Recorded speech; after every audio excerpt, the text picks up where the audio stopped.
An introduction to comma usage. A simple explanation to how commas affect sentence meaning. Let's begin by looking at a sentence from J.K. Rowling's Harry Potter and the Deathly Hallows where the commas have been removed. Hundreds of people now line the walls watching the two fights. Voldemort and his three opponents, Bellatrix and Molly and Harry, stood invisible. Now take a moment and create a mental image of what this sentence describes. Tutors, momentarily pause the video and discuss the picture that this sentence creates with your student. Got what you think the sentence is saying in mind? Now let's look at the same sentence with commas. Hundreds of people now line the walls, watching the two fights. Voldemort and his three opponents, Bellatrix and Molly, and Harry stood invisible. Paints an entirely different picture, doesn't it? Because commas create a pause in a sentence, they greatly impact the sentence's meaning. The first sentence painted a somewhat confusing image, making it seem as if Bellatrix, Molly, and Harry were all invisible and all fighting Voldemort.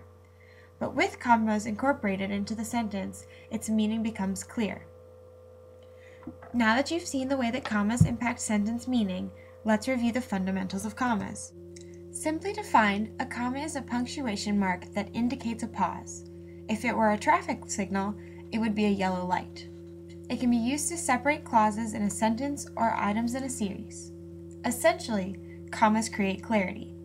There are several different ways in which commas should be used. Here are 3 examples of those usages. Commas can be used to separate introductory phrases and words. His attention caught. Harry examined the picture more carefully. The comma after caught creates a pause which separates the two actions, indicating a more clear sequence of events. Commas can separate groups of things.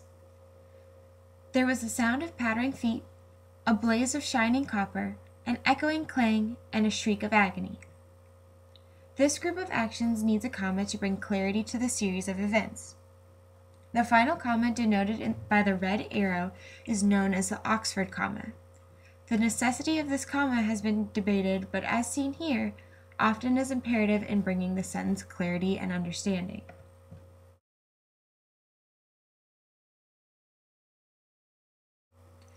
Commas also can be used to set aside clauses that are not essential to the meaning of the sentence. He has, to use the common phrase, done a bunk, replied Professor McGonagall.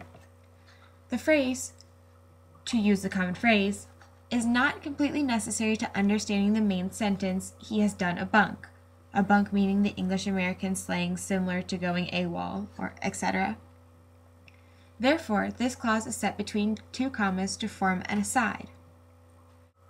Needless to say, commas are a very important instrument in sentence construction. These are certainly not all of the ways that commas can and should be used. For more information on correct comma usage, follow the QR code or go to the OWL Purdue Comma Usage website.